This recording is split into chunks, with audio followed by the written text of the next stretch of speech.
welcome to this week's video. For this week, I'm going to be doing my wrap-up for the month of July, um, and July was a good reading month. I don't think I had, I don't think I had any DNFs. Um, yeah, so let's just go right into it, and I will give you a little peek of what I'm reading now. But for the month of July, the books that I read were in paperback.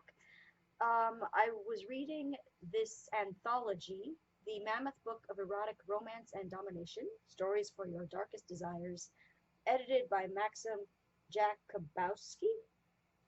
And the stories in it were great. There were three that were my favorites. Um, I'll leave the best favorite for last. My second favorite in the anthology is A Very Desirable Property by Elizabeth Coldwell. And it's this lady who goes to check out this house that's for sale that I think her friend wants to buy. And she gets it on with the owner of the house. And she finds out that in the house the guy is into like all this like kink because he has a playroom with like whips and chains and all this jazz and stuff, and they get it on in the house. So that was really, really enjoyable. The third one was Seven Stripes of Color by Christina Lloyd, and this one was a really emotional one. This woman and this guy who they get together to engage in some, again, BDSM, and he ends up being someone who's dealing with PTSD, and sort of the play of the BDSM he sort of uses that to help him with his PTSD, and it's just a really emotional, yet it's an erotic story, but it's highly emotional as well. So yeah, definitely recommend that one. And my favorite in this anthology was The Trespass by K.D. Grace.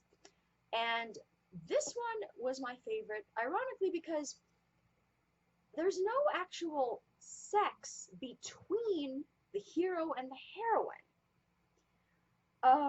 I think there's something, he's disabled in some way, and they can't, or something happened to him that he's mentally not disabled, but he has some deep emotional scars that leave him unable to be intimate with a woman physically. So this woman, she happens upon his estate where there are just erotic statues everywhere. And he's a sculptor, and so I think that's sort of how he works through his sexual, I guess, kind of issues, is he puts them into his art. So there's these like gorgeous erotic sculptures that she comes upon and is aroused by, and he watches her secretly at first as she explores these sculptures and enjoys the sculptures, and then finally they meet, and he watches her like with her knowing, and they sort of like share their intimacy that way. sort of like him just watching her um, enjoy herself with the sculptures. Um, and it's just it's still like it's sexy as hell, and it's just beautifully written, and sort of hopeful in the end that he lets her know that he still wants to see her, um, and maybe they will work through his issues and maybe eventually get to that place where they can be intimate physically with each other. So that was, I just loved that, and it was just one of the more interesting or like unique erotic short stories that I had ever read. So that was just fantastic. Um, and in Audible, I finished. Let's see if I can get the.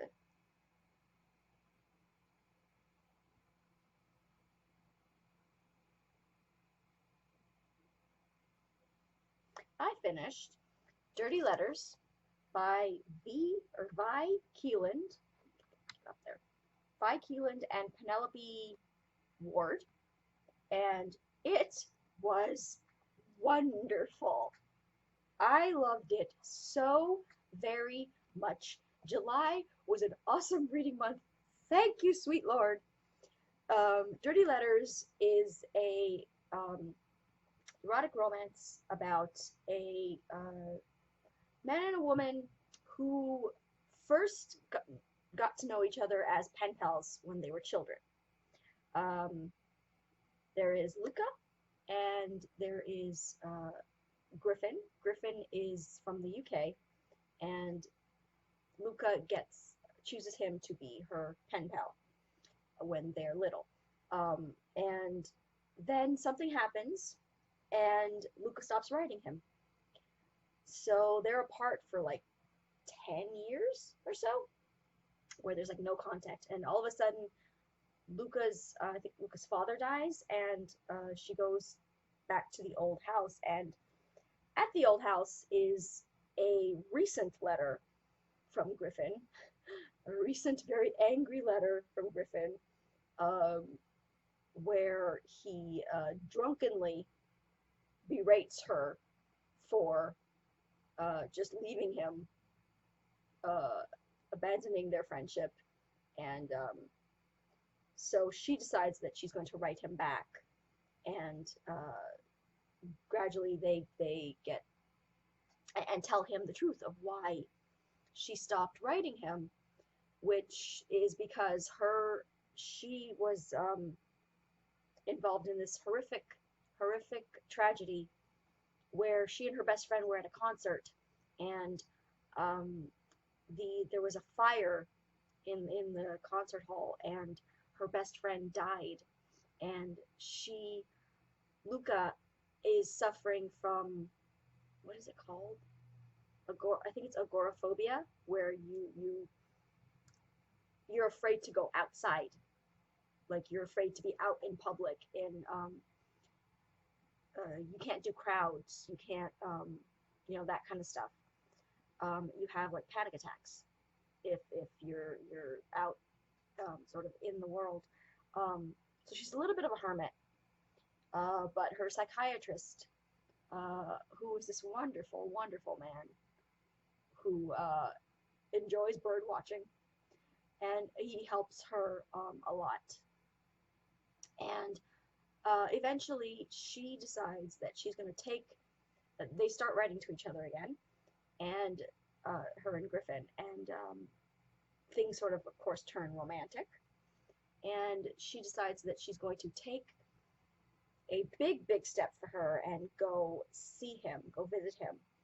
And it turns out wonderfully, because they develop a wonderful romance and beautiful love story. And it's just her sort of like struggling to work through her issues, and him sort of being there for her and just Griffin is everything. Griffin is like the one of the best book boyfriends. I mean, just when she tries to push him away, he doesn't want to let her, but at the same time, he respects her choice of, like needing time, even though it kills him. He's there for her, and eventually, he lets her go when it becomes too much for her, and she's like trying to get over her issues uh, too quickly because she wants to be with him and she wants to make him happy, and she wants to be happy with him. But it's just like, he when he sees how much it's hurting her, then yes, he takes a step back and he lets her go, but letting her know that he wants to be with her and he will always want to be with her. And it's Luca that sort of has to take her time and work through her issues and come to the realizations that she needs to on her own. And it's just wonderful. Just, oh my God, it's wonderful. Um, and the next one, the book that I read in ebook, is not for the faint of heart. Definitely not for the faint of heart. Let's see if I get the cover for it. Oh no, I didn't want to do that.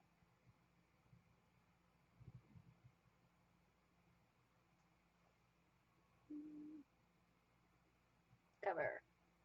There we are.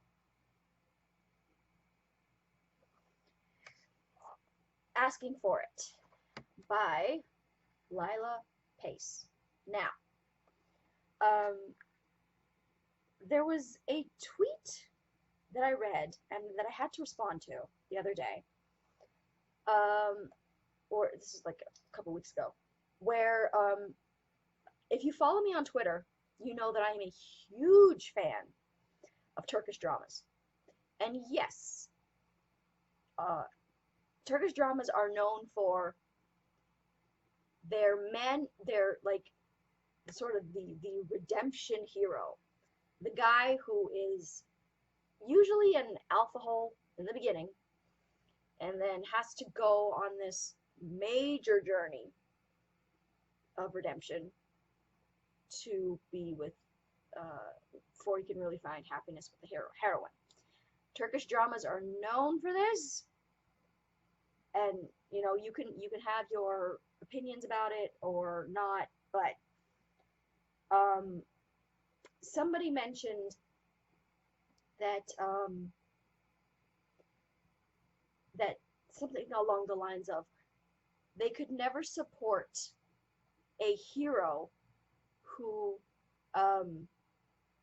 or a romance where the hero abuses the heroine, and they could never want them to find a like they could never support that. Of course, your first instinct is to say yes, and but she was using it in the context of um,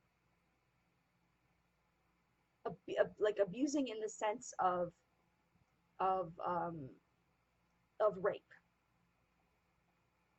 Yes, she mentioned that like she could never see why a reader or a watcher would want to watch that.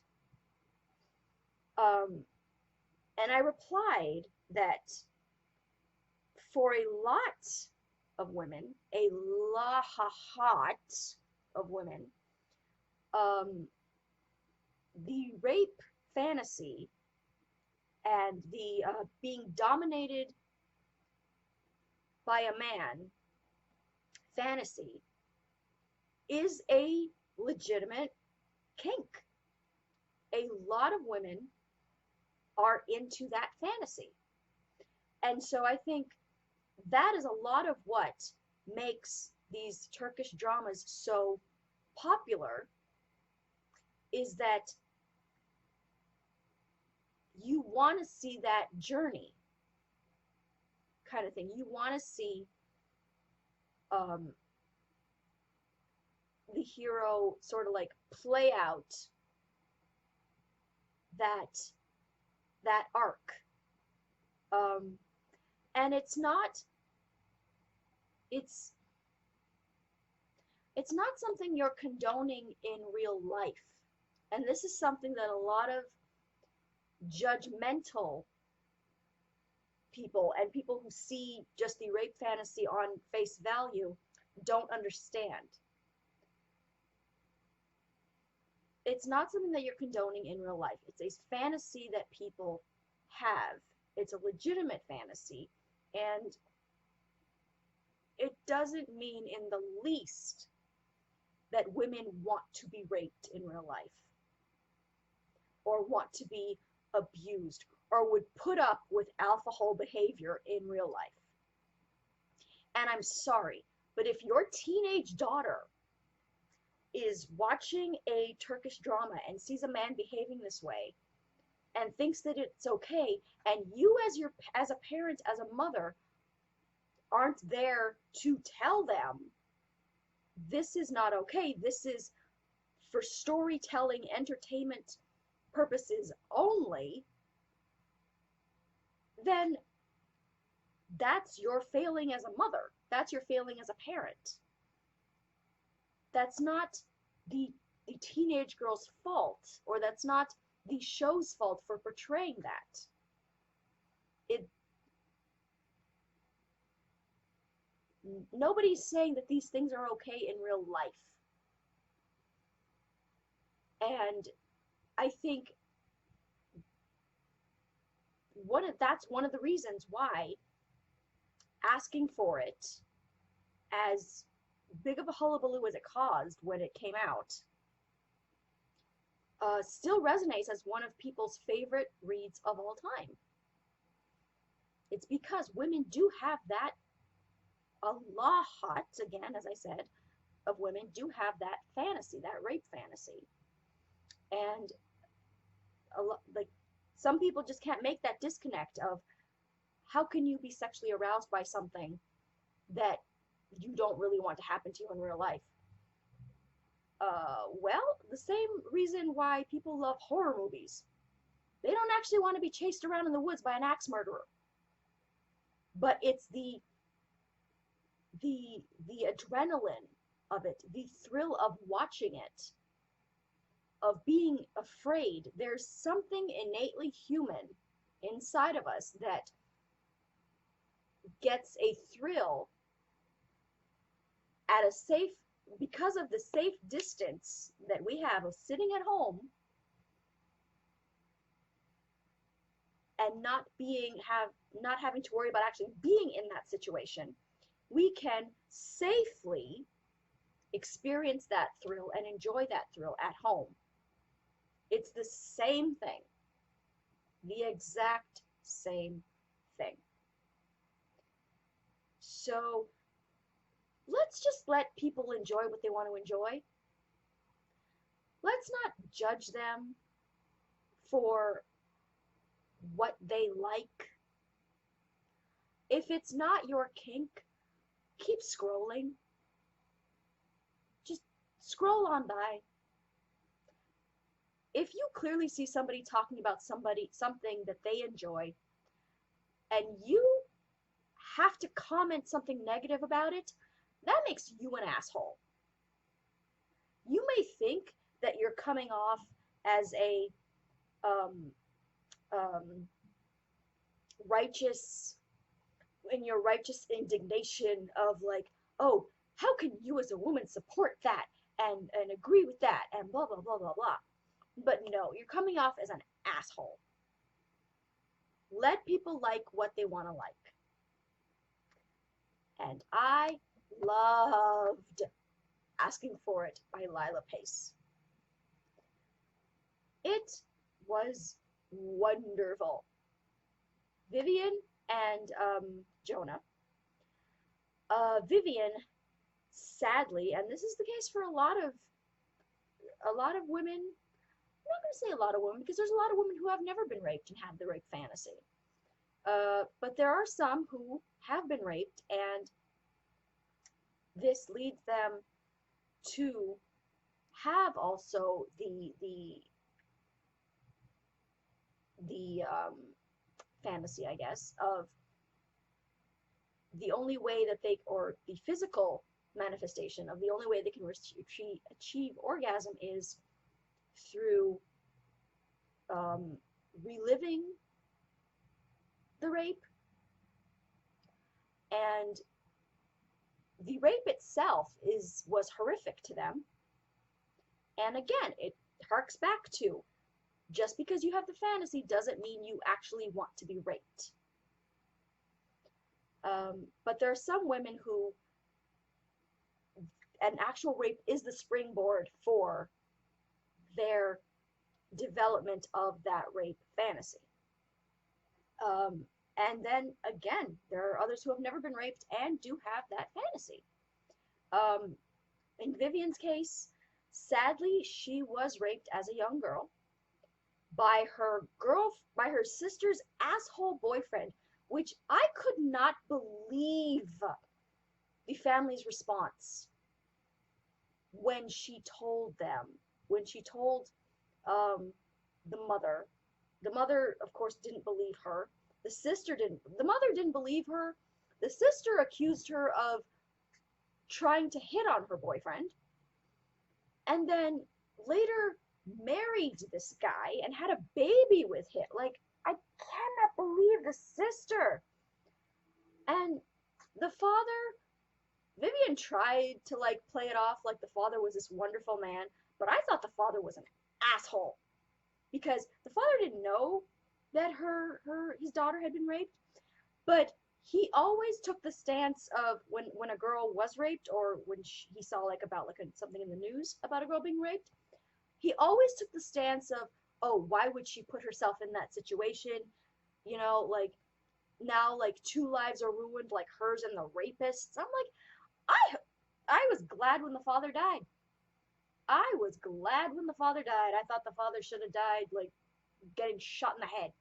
He was an asshole. I don't care. Vivian was like playing him out like to be like this wonderful father, and the father like she was trying to protect by not telling him, and just no, he was an asshole. The whole family was an asshole. Um, so yes, Vivian is raped when she's young, and as she grows older, the rape sort of morphs into something um,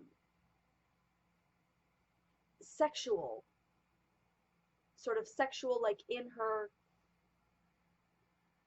in her like fantasy um, bank, I guess, where it's not necessarily that she's reliving the rape that happened to her, but it sort of mentally affects her fantasy life, her sexual fantasies. Um, and it's sort of like she's in therapy for it. She's in therapy for trying to deal with the actual rape that happened to her. And um, I really liked her therapist, who sort of made her see that yes, this horrible thing happened to her, but even without the rape actually happening to her, she very well could have still had that fantasy, um, and sort of like didn't make her feel guilty or judged for having that fantasy. Um, so Vivian meets Jonah, who has sort of the same kind of fantasy, and of again raping a woman, But it plays with like a really interesting question, because your instinct when you hear of a man who has this fantasy of wanting to rape a woman, because rape is so pervasive in society and is so sadly common, you sort of think like, what kind of man would have that fantasy?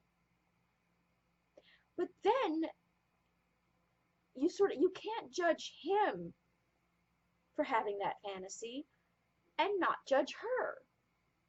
Like, do you know what I mean? Like, it's the same sort of realm. It's fantasy. It's not that he actually wants to go out and rape a woman. It's he wants to engage in the fantasy of it with a consenting woman. So it's a really sort of interesting line that's walked in this novel, and the line sort of like skirts and curves and it's just a fat, like, the way that she wrote this book is unbelievable. And it's the first of a series, because the sequel is called Begging for It. And the end of, like, okay, let's not talk about the end yet. I'm not going to spoil the end, but so Jonah and Vivian get together to engage in this fantasy.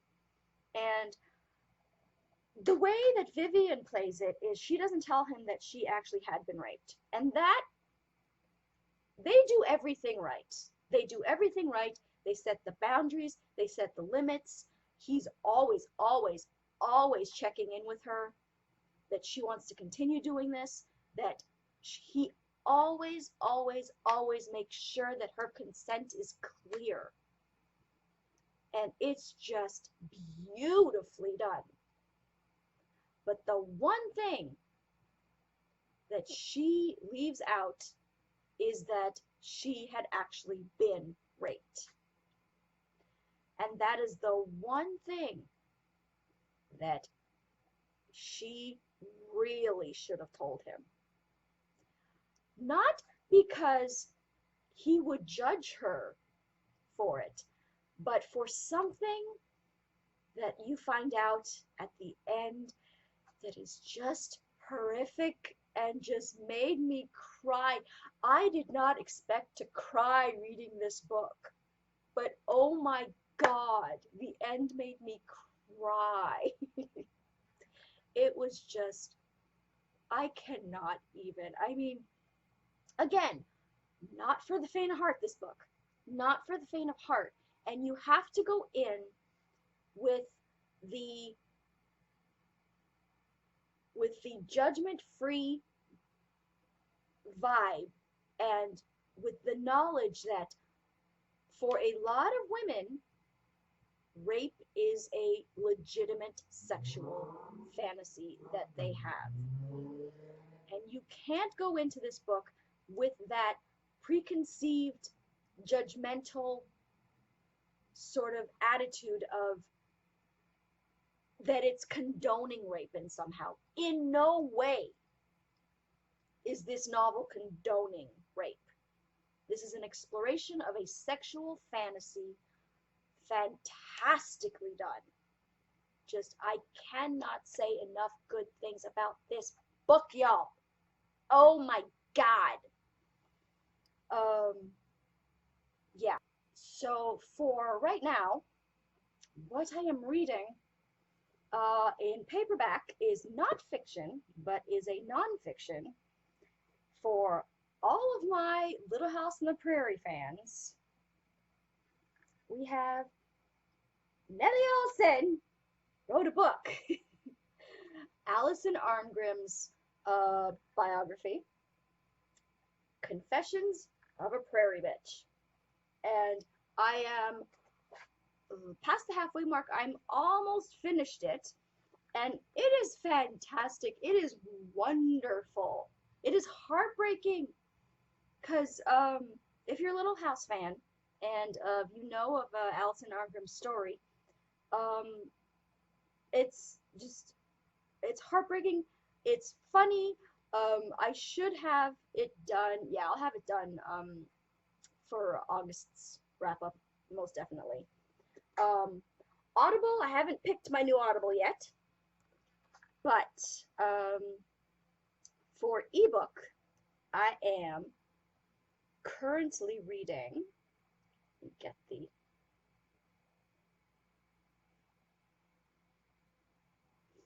get the. See if I can get the. No, that's not what I meant to do. That's never what I meant to do.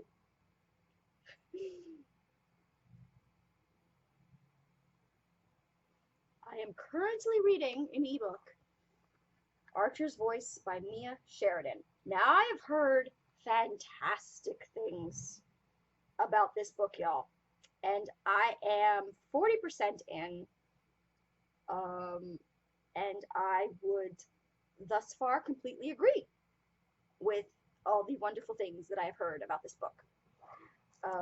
So that is that's what we got in paperback.